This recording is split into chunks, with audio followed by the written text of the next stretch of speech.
Bridges, Madison County Commissioners, appointed. Jennifer Gephardt, CIRTA Director. Brady Smith, county consultant. All right, online, I apologize, bear with me just a you moment. got Don there, and you got Linda, and, wait, David's not there now. So he was coming back at 10. Okay. Here. You ready to get started? We are ready. First item of business is the consent agenda. That's something that's, regular on our agenda. If everybody's comfortable with it, then we just need a motion to Make motion to approve consent agenda. Second.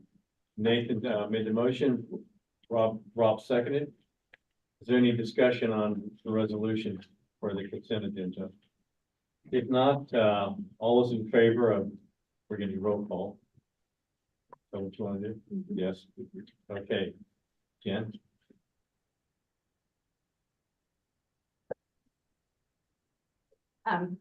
Christine Altman. Pam Starnes. Ann Shardler. Hey, I'm in a meeting. I'll call you back in a second. Andrew Kleinman. You what? Rob Wagner. Aye. Larry Okay. Hesson. Aye. Don Adams. Oh, I'm sorry, you're not. Don't call. Come back on. Come back and Don. Nate. Nate. Or, yes, sorry. Ron Deere. Gary Hunnicky. Jerry Bridges. Well, Yeah. not sure Linda about that, Sanders. but, Here. the way it is. Destiny Wells. You know. I understand, but don't let that make judgment. You're just needing a majority. We'll talk Yeah, about it. majority. Okay, motion. Thanks, bye. What? Motion carried. Okay, next item up, is new business, is resolution 2024-02-1302, resolution confirming 2024 election of officers. Traditionally, what we've done is either had someone offer a slate, or else we may have the current officers. And Jen had asked if we had our last executive finance meeting, and I told them that the existing officers are willing to serve. It's left up to the board's discretion, but so like I talked to Greg and talked to Larry, talked to Linda, and Jen had asked him. So if there's no discussion or anybody else that would like to offer up someone else, willing to take a motion for approval of the existing officers to serve again. So comments, suggestions? So moved. Second. Rob, and second by Nate. Any discussion? All those in favor of resolution 2024-02-1302? Roll Yeah. call, Jen.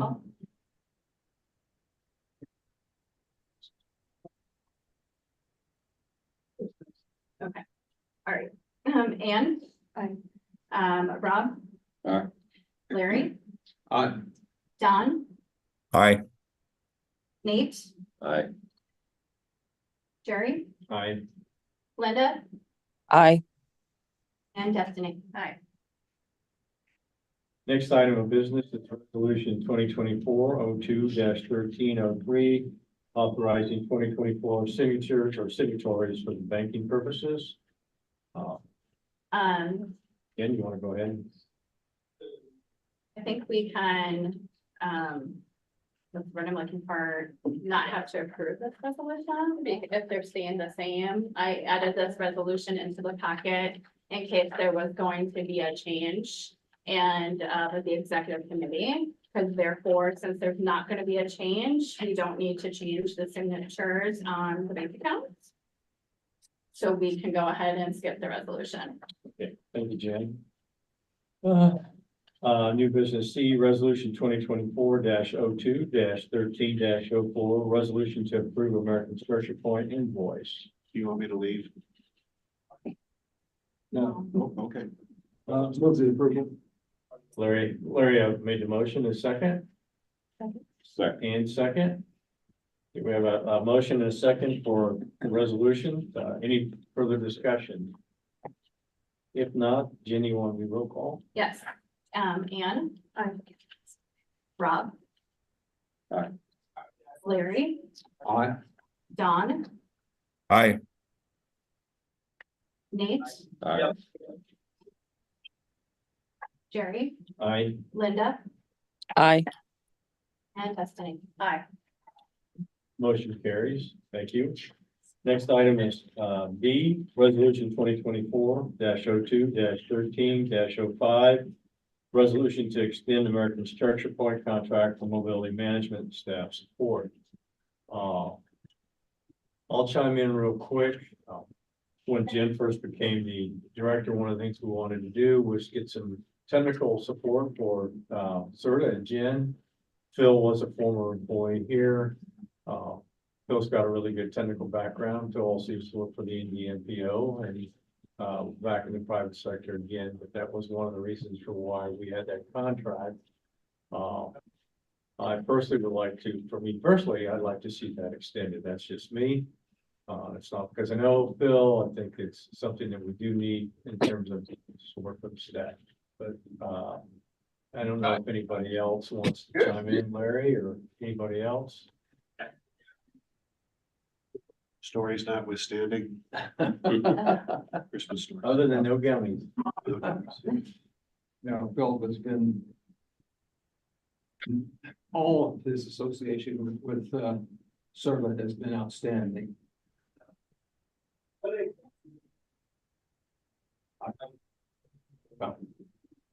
I'll make a motion to approve. Thank you, Linda. Second. Second by Nate. You want to go ahead and do roll call? Yep. Anne? Aye. Rob? Aye. Larry? Aye. Don? Aye.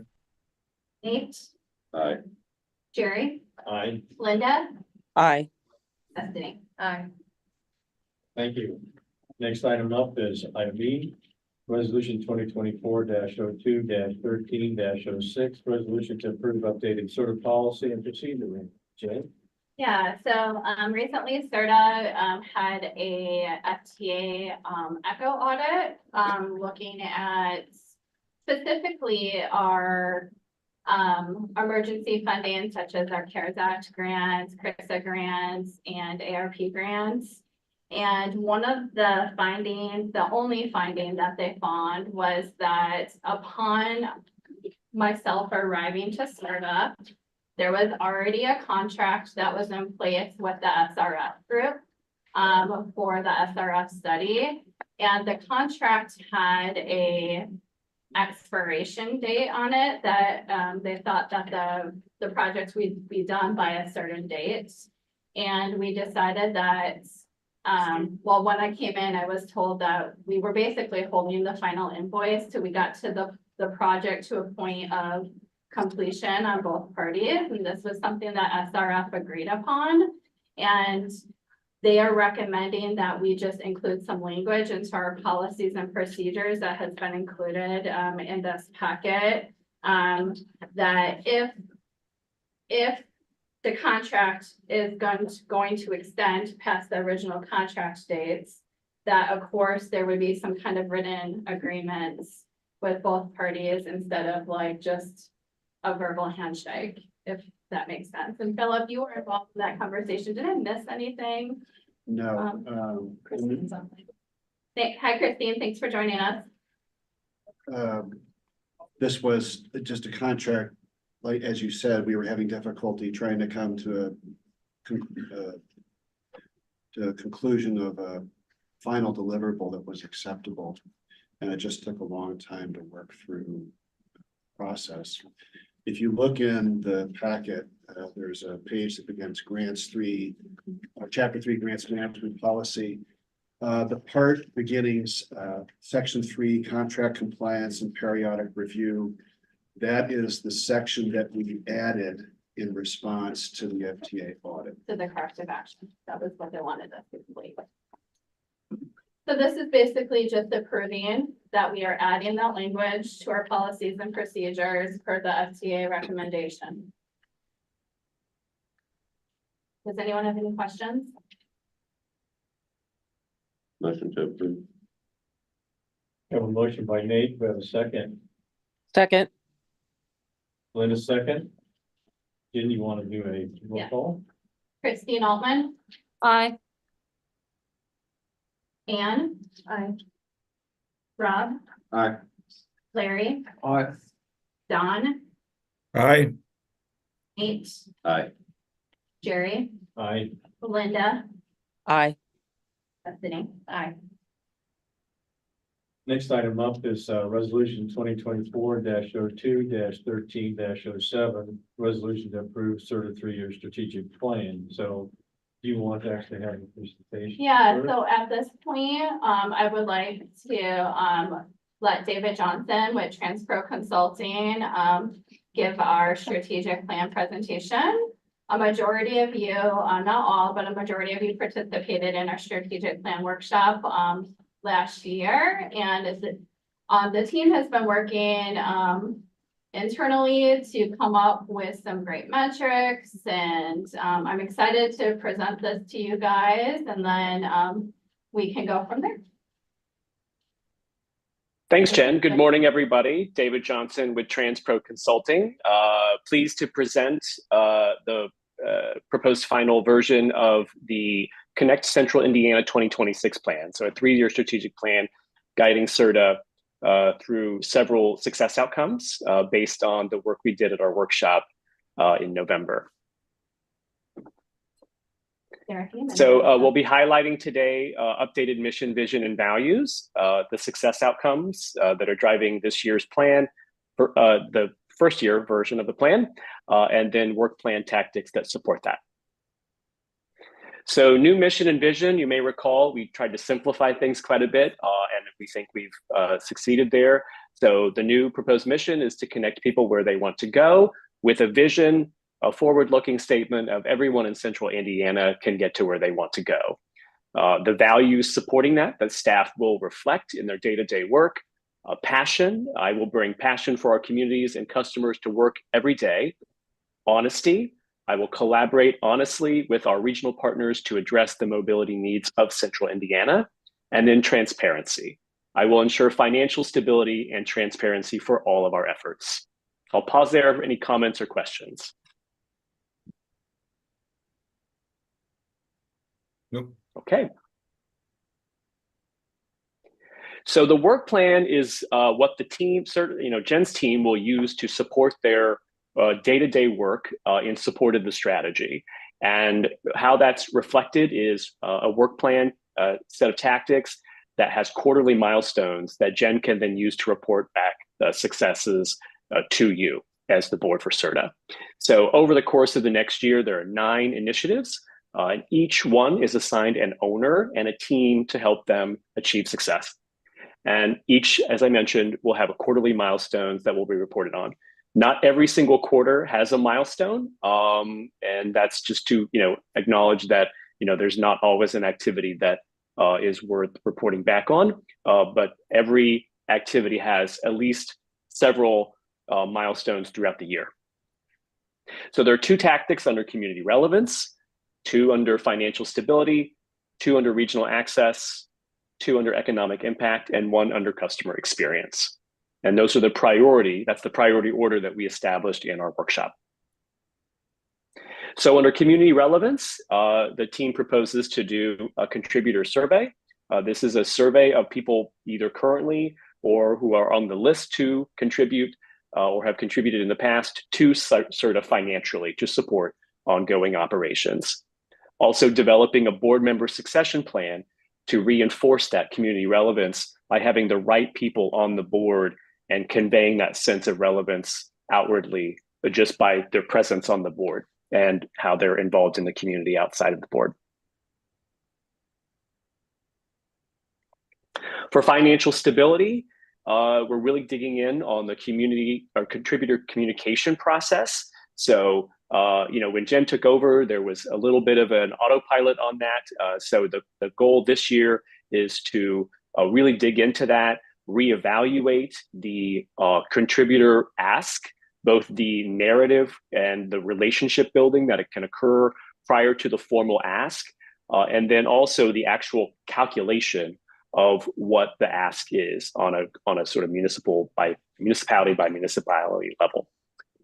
And then to have the contributors evaluate CIRTA really as part of that process as well, to make sure that we're able to get that feedback that's going to support either modifying the direction of the agency or certainly modifying the messaging that goes to contributors and the work we do to support them. For regional access, as you know, we have worked on a couple of other projects for CIRTA. One is still in flight, which is the Regional Transit Technology Implementation Plan. We'll be wrapping that up at the end of this month with a detailed implementation plan. So that's top of list for improving regional access. This will involve a pilot project that will last approximately a year, and we'll talk about it a little bit when we give an informational update on that project. And then Commuter Connect public engagement. As always, the team is going to be really focused on improving the list of commuters and engaging them in all of the mobility options that exist today in Central Indiana. And finally, customer experience, a customer satisfaction survey that will be conducted by staff on one or all of the efforts that are currently underway or services that are offered, so including workforce connectors and carpool and vanpool.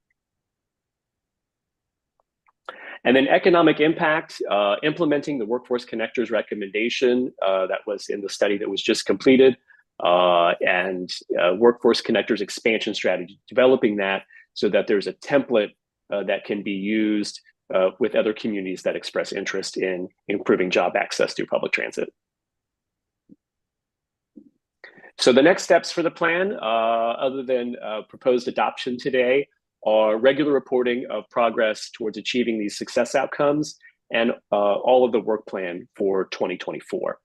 We're also developing a communication strategy that's going to help communicate the strategy to not just the contributors, but local providers, legislators, really sort of a broad strategy based on 4 different audiences that will really drive home the work that CIRTA is doing, the strategy behind it, and then the work plan and the ongoing results reporting. And that's the end of the presentation. Happy to take any comments or questions.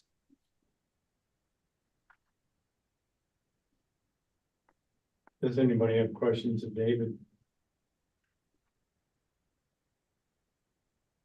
If not, I'd like to do a motion for approval on the strategic plan, which was resolution 2024-02-1307. We have a motion. So moved. Larry, do we have a second? Second. Second by Rob. Dan, you want to go ahead and do roll call? Yep. Christine Altman. Aye. Anne. Aye. Rob. Aye. Larry. Aye. Don. Aye. Nate. Aye. Jerry. Aye. Linda. Aye. Destiny. Aye. Thank you very much. Motion's carried. We'll go right back. David, you want to go ahead and give us an update on your other 2 items? Sure, absolutely. So as I mentioned, we're also working on the Regional Transit Technology Implementation Project for CIRTA, and happy to give you a report today on the progress of that. We'll do a quick overview. Again, as we always do as a firm, define success for the project, talk about the previous study very briefly, and then go through the draft framework that we developed, talk about the pilot and what that means from collaboration perspective with interlocal agreements, and then next steps for this project. So we've got 4 tasks here, and we're in the final phase of developing the implementation plan. We did develop a regional framework with the TAC group, which is a subset of the existing County Connect group, which is a meeting of the providers in the region, in the central Indiana region. And our goal was to develop a consensus with that group, evaluate alternatives for a demand response platform, and then deliver a realistic implementation plan that may result in an RFP for new technology. The prior study completed by SRF really was a pretty extensive technology focus, and we did use that as a basis to start the project. But what was missing from that study was the actual consensus with providers. So that was what was unique about our scope, was to develop that consensus. And I'm happy to report that the team has remained engaged throughout all of our regular meetings. We meet every 2 weeks, in addition to the County Connect meetings that are already on calendar. And the product you're seeing today is a result of that consensus. It wasn't just TransPro making a recommendation. It was a product of the conversations we were having with the providers and what they believe they can achieve meaningfully with CIRTA. So our success definition is to implement a unified demand response platform that facilitates cross-county mobility while ensuring local control for jurisdictions. This was a really important part of the success definition that we wanted to not only bold, but to make sure everybody really understood how serious CIRTA is about not taking away anybody else's toys or resources. This is about making cross-county travel and improving mobility for central Indiana residents. And CIRTA is the facilitator of that conversation in its unique role as a regional transportation authority according to Indiana law. So cross-county mobility today is a little bit challenging. And so residents kind of have limited options, and within those options, they often have to do a lot of their own work. So CIRTA has done a really good job being that one-click, one-call resource and providing the information. But once the customer gets the information, they're kind of on their own to deal with multiple providers that have each their own fare structures, service hours, and service rules that can not always line up. And so, but most of the providers are all doing some version of demand response that's available to the general public. And that's what the focus of this study was, is to try to improve that small component. So we won't be talking about Indigo bus routes or the fixed routes like the workforce connectors or the ones that are run in Johnson County. This is about the basically dial-a-ride type services that are curb to curb or door to door. And we're also not talking about eligibility-based services like SEQOA, where you have to either be eligible in some way by age or disability. So CIRTA, as I mentioned, does provide limited support for planning these transit trips today. So what we're going to try to do is improve that engagement with CIRTA staff so that they're more supportive of the customer's overall journey, not just providing the information up front. And like I said, the previous study didn't identify an actual implementation plan that CIRTA staff could follow or that regional consensus that has been lacking. So the technical advisory committee that we created at the beginning of the project is a subset of the regional providers. You'll see the list at the bottom of the screen. They're also all participating in County Connect meetings, as well as some of the rest of the providers. And these are the people that voted with their attendance to be part of this additional conversation. So they're very engaged in making something succeed here. So our draft framework for the region for this project is to first align on policy. So as I mentioned, a lot of the providers all have their own service hours, even though they're all providing general public transportation in some way, and various policies about, can we drop people off across the state line and transfer to another service? What does that look like?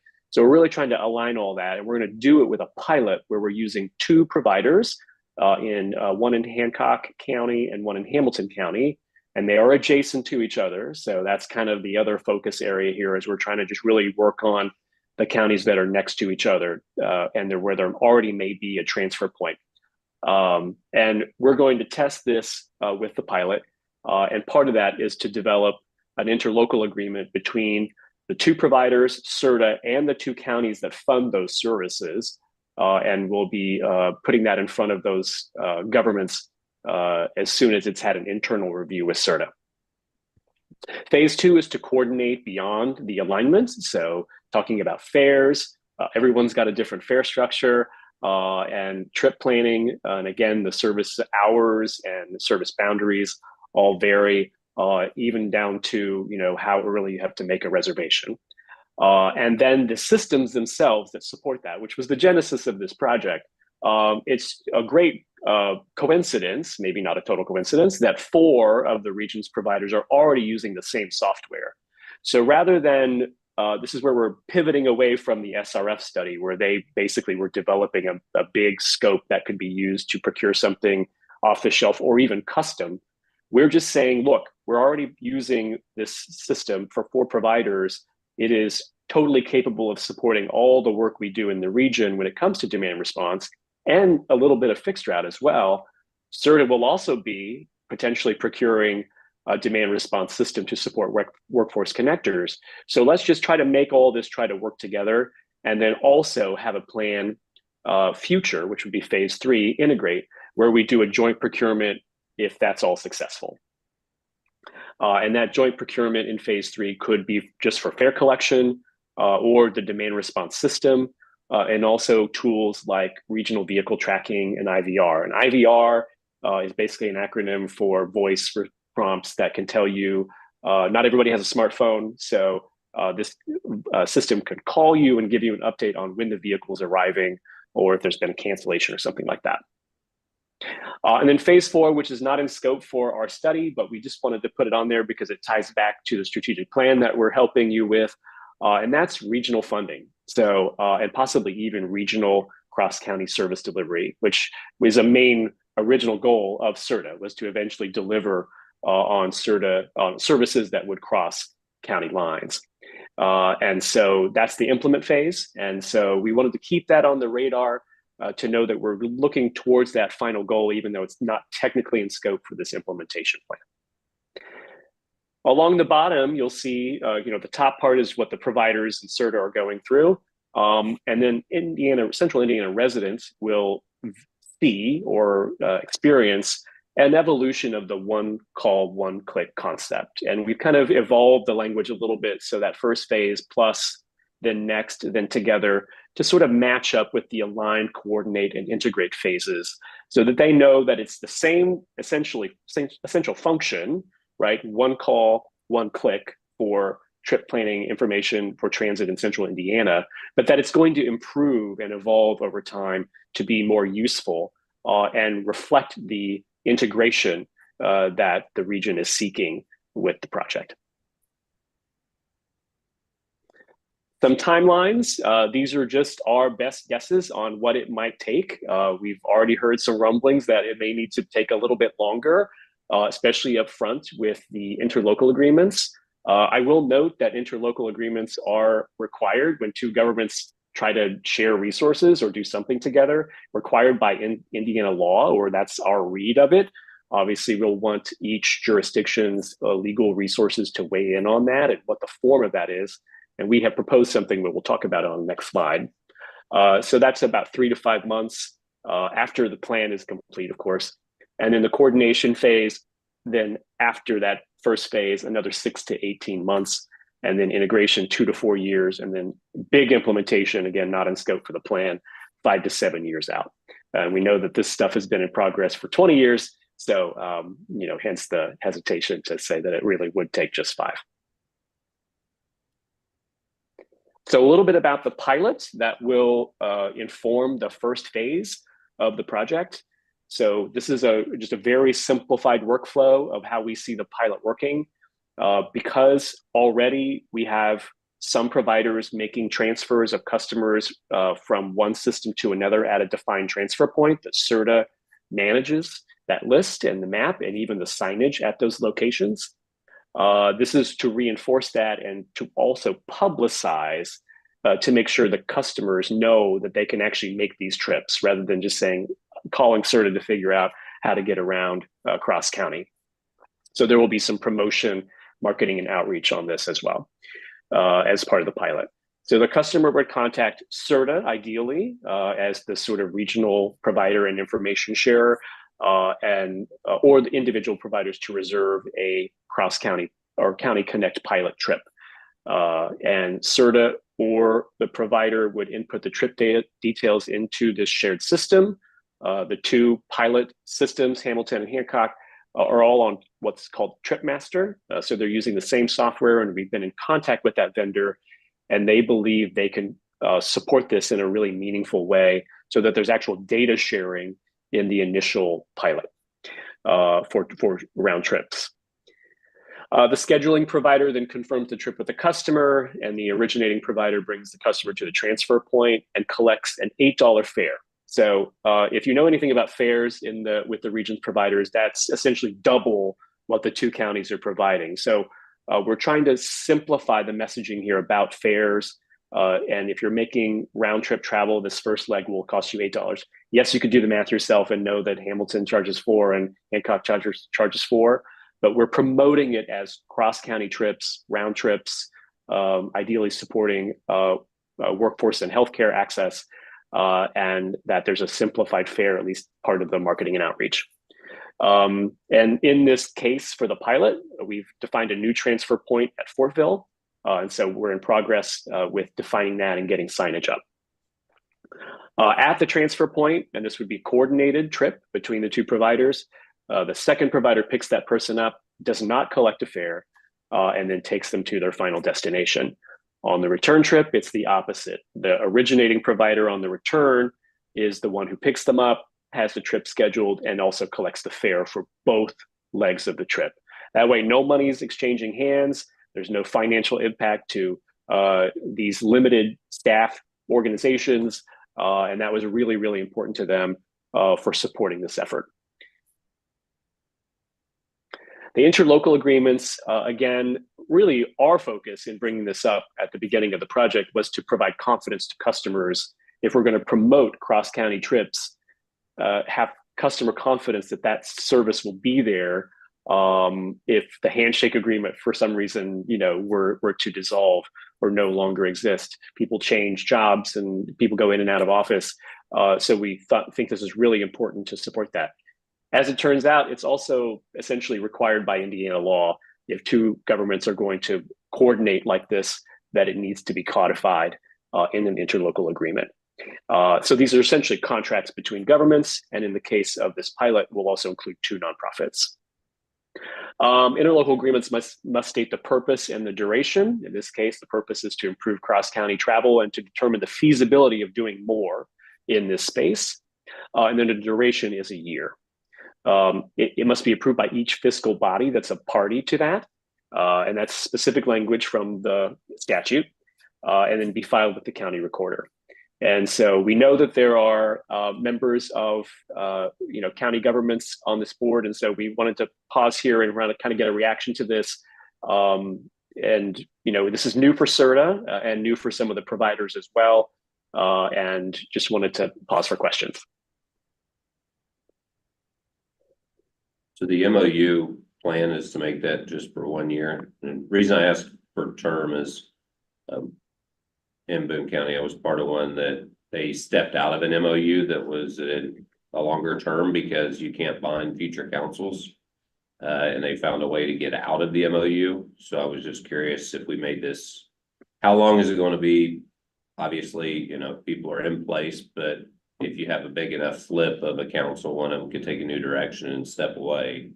So just want to make sure we don't put ourselves in a position to where we get, 3/4 way through this and then the MOU collapse. Thanks, Nate.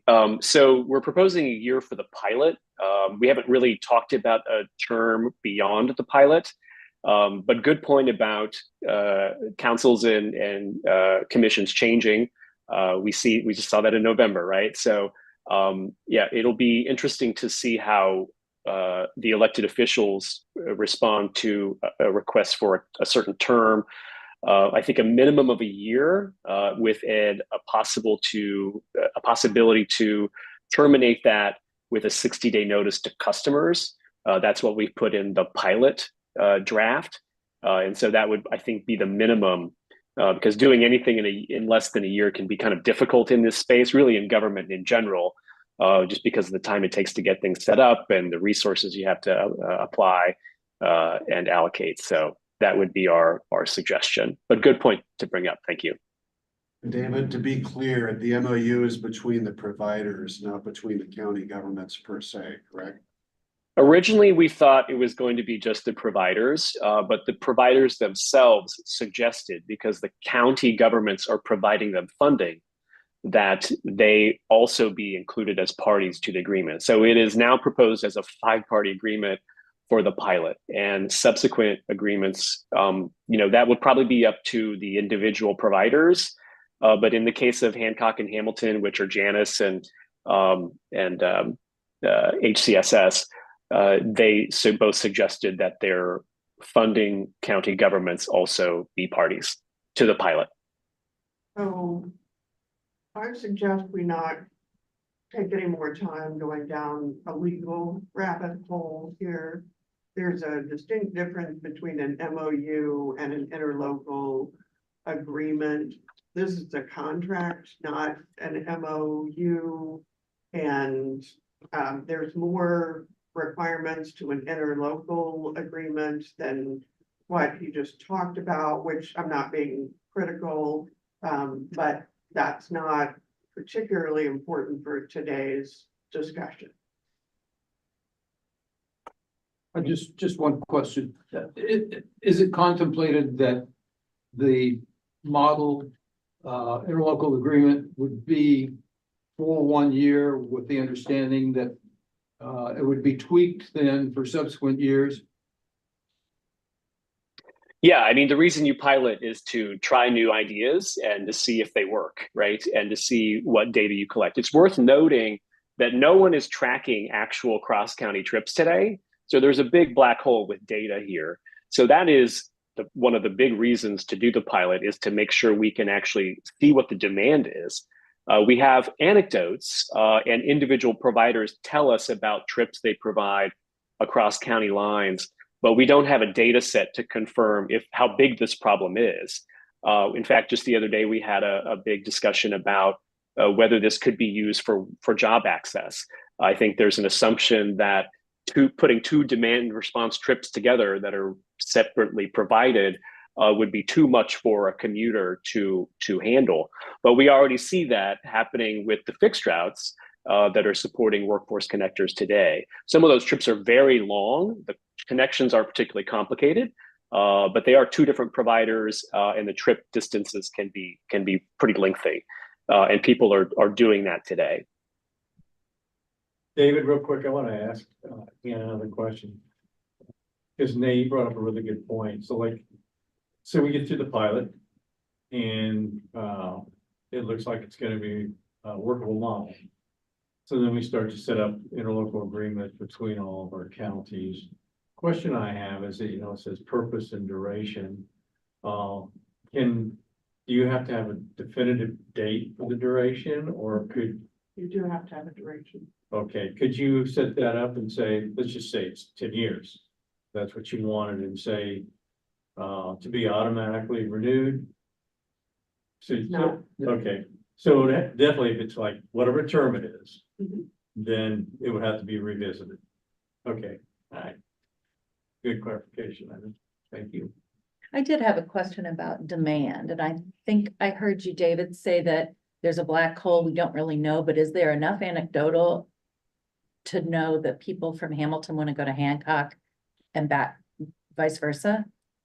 Yeah, so one of the data points we'll use, we're actually developing one-pagers that CIRTA and the providers can use to talk to elected officials in their regions. And one of those data points will be the number of people who commute, regardless of how they do it, are commuting from one county to another. This is of information that's available in the American Community Survey. That's part of the census that's conducted every 10 years. And so it's a subset of that data that asks about commuting patterns. And so we know essentially how many people at an aggregate level are commuting from Hancock to Hamilton and vice versa. And so we can leverage that data to say, here's the total audience of people making these trips for work. And we know that transit could be a subset of that. And using the pilot, we will see what the actual demand is given the resources that customers are handed, right? These are 2 demand response systems. You've got to call and make a reservation in advance. You don't show up at a bus stop. What would be the demand based on the design of the pilot? So yes. Thank you. Go ahead. So Dan. if there are no more questions, just quickly, next steps. We're going to continue to have the TAC meetings. We've suggested that CIRTA continue to convene that subset of the team to facilitate the pilot and ongoing discussions beyond that.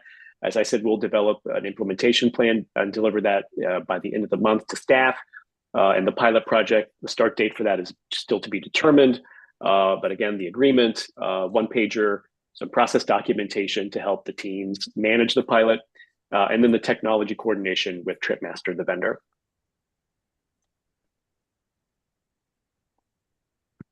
And that concludes the presentation. Does anybody have questions of David? If not, David, thank you very much. Thank you all. Appreciate it. Next item up, and we're gonna go to, you flip the page on your agenda. We're gonna go to item 6 on the agenda. Legislative update. Our legislative team is busy this morning, actually attending a committee hearing. So Jen, you want to go ahead? Yeah, so I have a report to read regarding the legislative update. As Jerry mentioned, the team is currently here. The bill, House Bill 1328, which is going to eventually be the bill that the EID language is going to hopefully get amended into, is being heard today. So today, I'm going to just kind of read. This week is kicking off the second half of the session. Approximately 740 bills were filed with only 221 remaining. There's 2 key bills right now in session that CIRTA is keeping a close eye on. The first one, of course, is this Senate Bill 52, which is the prohibition of the dedicated lanes by Senator Freeman. It passed out of the Senate 35-14. The bill currently contains a 1-year moratorium of dedicated lane transit projects statewide, as well as provisions prohibiting Indianapolis from implementing additional no turn on red signs. We are being told that the bill is going to be heard in the House and Roads and Transportation Committee next week on Tuesday, February 20th. I plan to be there. With this bill, while this bill has been killed in the House for several years, this year the Speaker has indicated some support for the 1-year moratorium. We anticipate hours of testimony to occur similar to what happened in the Senate. The Department of Local Government Finance, DLGF bill, House Bill 1328, is scheduled to be heard, well, is actually being heard as of 9 a.m. this morning. In the Senate Tax and Fiscal Policy Committee. This bill is likely the future home for the CIRTA Economic Improvement District EID language that will allow for voluntary expansion of the Whitestown and Plainfield Improvement District EID language. Senator Buchanan from the Lebanon area has been working closely with us on this initiative and is meeting with the chairman of the committee today to also determine next steps. The bill is up for testimony only this week and will come back next week for an amendment and vote where the EID expansion language will have the opportunity to be offered. Statutorily, the General Assembly must adjourn no later than March 14th. However, we are hearing that is likely to wrap up business a week early on the 8th. So the legislative team has been working hard. I've been to the State House a couple of times already this session. Excited to see some of the bills already being killed that we're trying to just do some silly stuff in relation that would hurt transit as a whole. one of those bills was a bill specifically to not allow a transit agency to have, free fares on election day. There was somebody trying to pass that was obviously killed and is now dead. So, I appreciate their updates. They apologize for not being here today, but obviously there's a good reason. So, regarding that, I think I'm just gonna go ahead and skip into my updates and, yeah, go ahead, Chair. Senate Bill 52 is not good for mass transit, but it's not good for a lot of other things because some of the people that were involved in this effort in either house at one time wanted to eliminate all parking on the primary arterials coming into Indianapolis. In other words, no parking and no bike lanes so that they could come in and out. That's what Aaron was here. One of the downsides of this, if you look at that, is how far are you going to basically put your tentacles into local government? So now you're gonna tell us maybe that we can't set our own speed limits in the future. You're gonna tell us maybe that we have to take sidewalks out. I mean, there could be a whole. I could see this getting bigger depending on who it is. And the problem is that if we look at who we deal with from a competitive perspective nationally, all you have to look at the fact that people think a lot of times that transit on the street, let's just say light rail, they think, well, that's in older cities. That's not true. San Diego systems have been built up in the last 20 years, and so is Phoenix. And they go right down the streets, and they're right in the public right of way.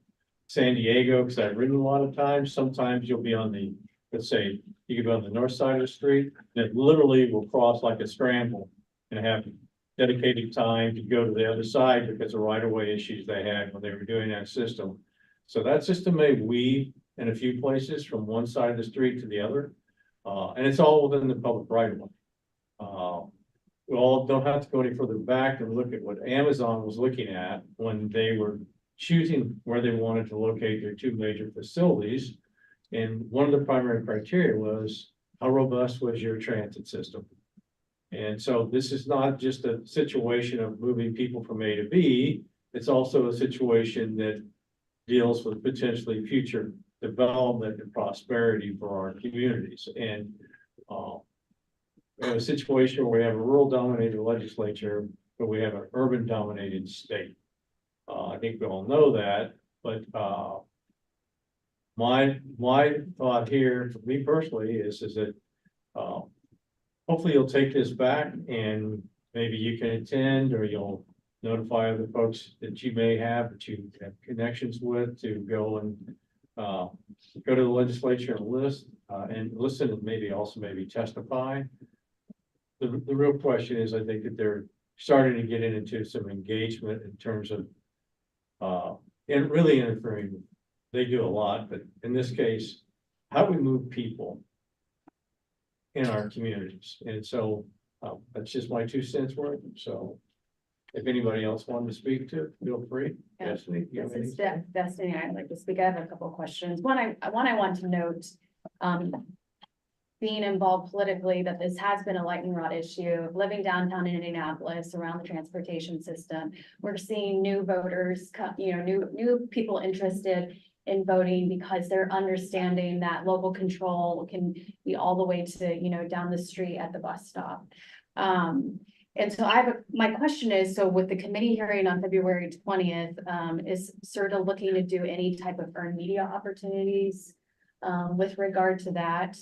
And then, from a relationship perspective with Marion County electeds, is there more relationship building that's being done here, whereas we maybe didn't have stakeholders that advocated much for CIRTA as they could be advocating? I see opportunity there, but I'm a little new, so I don't want to overstep. I would say we would love guidance on some of that. There is a group called Transit Drives Indy that is more advocacy focused. And so if you'll notice, Indigo, the INPO, CIRTA in the past have been more behind the scenes, not out in front on advocating. We've kind of let TDI do that. But if you have suggestions and opportunities for people that we need to discuss this within Marion County, I think that would be great. Okay. Listen, Listen, I think in the past, who really helped on a lot of efforts was the chamber. The and chamber my- and MIBOR, Correct. and our lobbyists and I were on the weekly TDI calls. But Jen and I talked about this when SB 52 was happening just a few weeks ago when the hearing happened, and I said, let's look at what Indigo and the IMPO are doing, at least on social media, and it's very little. So we were not wanting to get too far out in front, but it does seem like a missed opportunity to me, but I think it's all with those relationships. So we'd love some guidance if you have that. Great. Welcome comment and, we do encourage in situations like this, if it's somebody that in your wheelhouse, then look to share and see what, can be done in terms of cooperation and other things. Because we've seen some really good strides in regards to transit in Marion County, and I would hate to see those take steps backward. When the biggest economic engine we have in this state is this community, and the fact that we would think about wanting to hurt that, is really disappointing, because it's not just an issue of people going from A to B, it's also a question of who may in the future want to locate here, or maybe decide they're not going to stay here. Just an observation over the years, I think we've had legislators that are not looking at that. They're looking at political. They want to throw up political roadblocks, and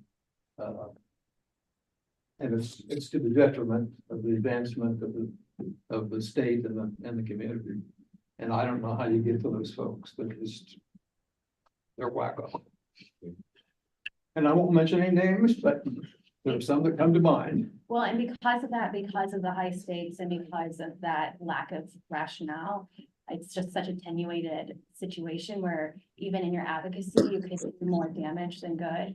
Yeah. So it has to be very well thought out and collaborative. Yeah, otherwise, we have the risk of them doubling down.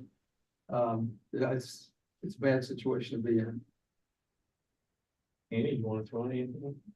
Sure. So, a couple of things. I appreciate the shout out on kind of efforts that have taken place. What you described as correct. Transit Drives and be an advocacy organization has been the one that's been pushing, Indigo and sort of being federally funded. You can't use that money to advocate.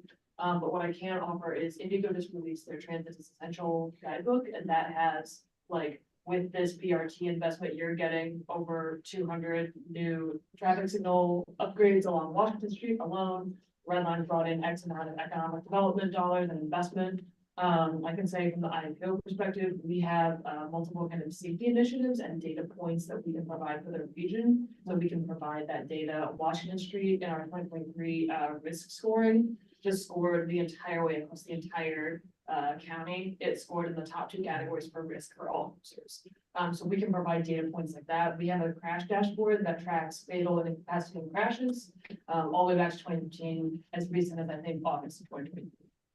So happy to provide some of that data. There is that Transit Essential Toolkit by Indigo has some of those key stats that you can bring to say this is about more than just like the bus going down the road. There's like hundreds of miles in new sidewalks, biking pathways, new ADA curb ramps, huge economic development investment in the stormwater system as well. And so we can provide some of that data to you. You would find that helpful since that usually resonates with decision makers. I think it resonates with the public as well. Jen, do you want to see if you can connect with them and maybe connect Bethany into that conversation as well? I would just, yes, I would love to do that. And I'll just add, you reminded me that Indigo has done, I feel like more, not quite advocating, but getting super close to the line on their social media. They've got a really great visual. I think it came out yesterday that just says College Avenue, and it shows a beautiful smooth street and Washington Street, and it's obviously what Washington Street looks like. So I think we can be factual, but not Yeah, that's, cross a line of advocacy. so I appreciate that, Andy, because that's, data speaks a lot and yeah, you can interpret it in many different ways, but a lot of times it speaks for itself. So it doesn't carry some inherent bias one way or the other in terms of for or against it, basically just providing facts. So, This might be a good opportunity for me to address the board with a question that I had, because I attended the first testimony at the State House, and it was very hard for me to keep my mouth shut. As the director of CIRTA, because, you know, I started here 12 years ago. So as an outreach representative, I was one of the outreach representatives that would attend a lot of those public meetings to educate at the time about the Commuter Connect program. And it got me thinking in this discussion of, you know, I know when Aaron Bigeman was here, and all of my funding for my salary is not 100% covered by federal grants. So it's, you know, a portion of my salary is covered by the general fund. So you know, obviously our attorney has had to step out, but I know there's other attorneys on our board in the room and online. And it got me thinking is like, what is my role for that as, you know, as the agency? What are the limitations, if any? And it doesn't have to be a great discussion right now today, but if anybody wants to have those discussions with me on the side, or I would love to understand, because it was very hard. I mean, to sit in that room and be quiet. and somebody that you could get some good depth on that is Christine, because Aaron testified for the legislature. So Christine, if you're still there, it looks like you are. To be willing to maybe have a conversation with Jen another time in regard to this? Sure. I mean, it's unfortunately, I view this legislation on a roll. And a 1-year moratorium is gonna probably jeopardize, if not kill, the federal funding, which unfortunately was probably the intent. Mhm. So I'm not sure what we can do to save it at this point. But I'm happy to do whatever I can, because the erosion into local control's gotten hideous. Yeah, and Annie Dixon has a comment I'd like to hear. Quickly, you used a good word. We say a lot, you can educate but not advocate. So Correct. bringing that data is helpful, and also a helpful argument here when we're talking about stakeholders is this bill would ban BRT and WLA statewide. So this is more than just Indianapolis. There's other places in the state that this could impact, especially with the 1-year moratorium. The other thing that they're really doing is taking tons of things away out of local control. In regard to that, because the improvements here were voted on by the citizens of this county, Marion County, and now what you're simply saying is we're going to usurp that. Right. So, any other comments? So, appreciate the discussion here. I think it's really pertinent, not just to what we're trying to advocate, but also throughout the state. So. Okay. You want to go to the next slide? Yeah, I can go ahead and do my, try to wrap up the meeting here and give just a couple updates for the team. First of all, I just like to say Amanda's been with us for almost 2 years, it'll be 2 years tomorrow, right? So we just want to thank her for being here with us. We are working on implementing an updated MOU with SACOA. SACOA was scheduled to be here to present about their My Freedom program, but due to time constraints, we're going to have them come back in April at our next meeting, which will be at the Indigo East Side campus. The MOU that we're working on right now is all the funding for that is already sitting in open grants that we had. So as you remember, we kind of revamped the program, but we needed to kind of get an MOU in place. And A couple other things we got right now, we've been working really close and been busy with Jen, with JTPR. We've been working to review all of our marketing materials, to make sure they're in line with the strategic plan, what's working good, what's working, maybe not working good. Thanks to Jen's efforts and the media, we generated more than 55K in earned media so far to announce the Zero Fair. So we're still getting earned media in January. We got some leading up to it in December. We reported to you guys back on that, and we have a new list, and we shared that list with the EID boards, both for Plainfield and Whitestown as well.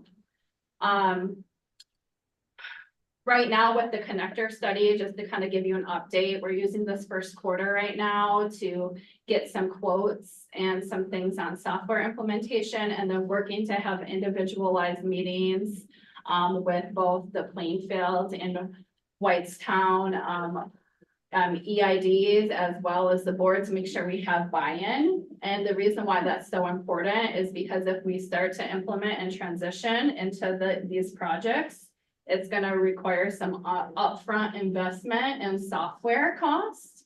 And it's also gonna be a process that's gonna take us a whole year to implement, to do the transition. So it's important to make sure that that's what each EID board wants to achieve or wants to do.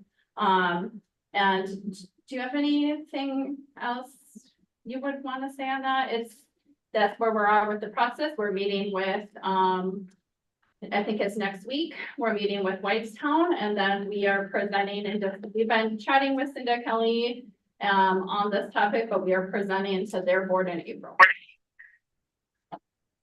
Linda, did you have a question on that? No. Or, okay. Just in your packet, I wanted to point out, we are continuing to try to, Annie was at the IU Sustainability Conference with me, and one of the things that the key speaker said, and it really resonated with me, and it's something that has always resonated with me, but again, like the work that CIRTA does, it's about the people, right? Every single day, it's about the people, what we do, and every single thing that we are trying to do, it's about to improve the experience for the people in Central Indiana. And I just wanted to really quickly share a testimony that we received from a commuter going out to Plainfield.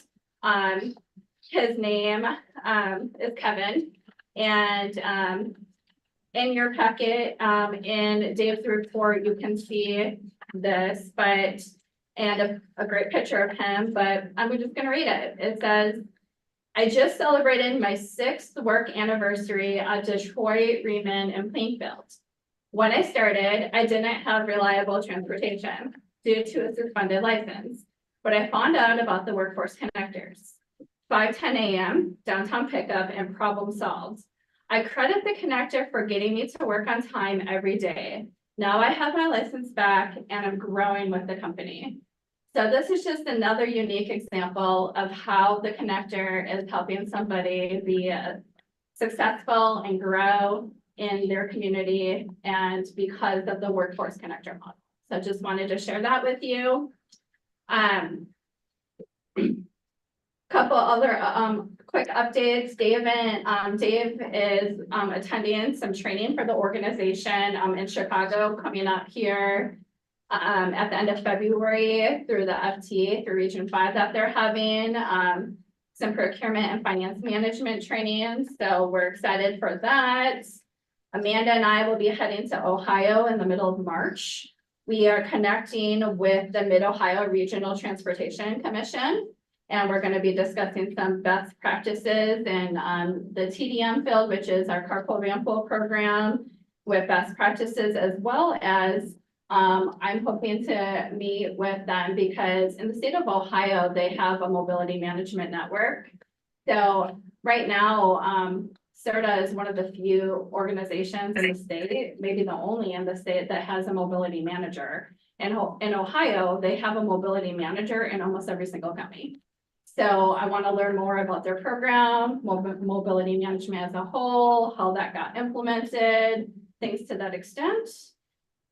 And I am gonna wrap it at that unless there's any questions. We've been pretty busy. We got NTD season is kicking off, grant season's gonna be kicking off soon.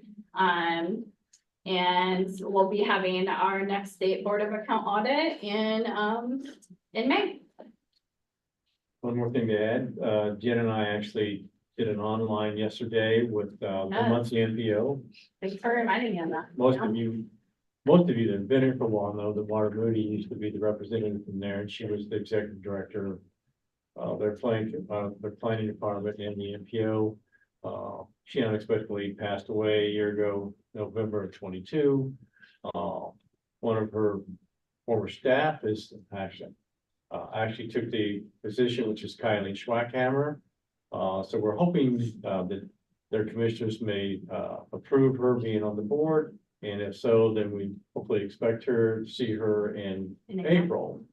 So just wanted to kind of get the board update there. Jen has been busy with a lot of meetings, staff has. I just want to say thanks to all the staff here. Dave, thanks for the staff meetings and everything else and the notices we get. TransPro, as well as Amanda. So does anybody else have anything else to say today? Thank you for your patience. Keep your fingers crossed that the legislature doesn't do anything more drastic and What harmful. they've got, I agree. So do you need a motion for adjournment? So moved. Larry? Second. Second by Rob. All those in favor? Aye. Aye. Linda, thank you very much. Same thing, Don. Stay healthy. Thank- Cinda, thank you very much. Jamie. And Jamie, thank you. Leslie, do you have to go real quick? Just a few minutes. Okay, see if we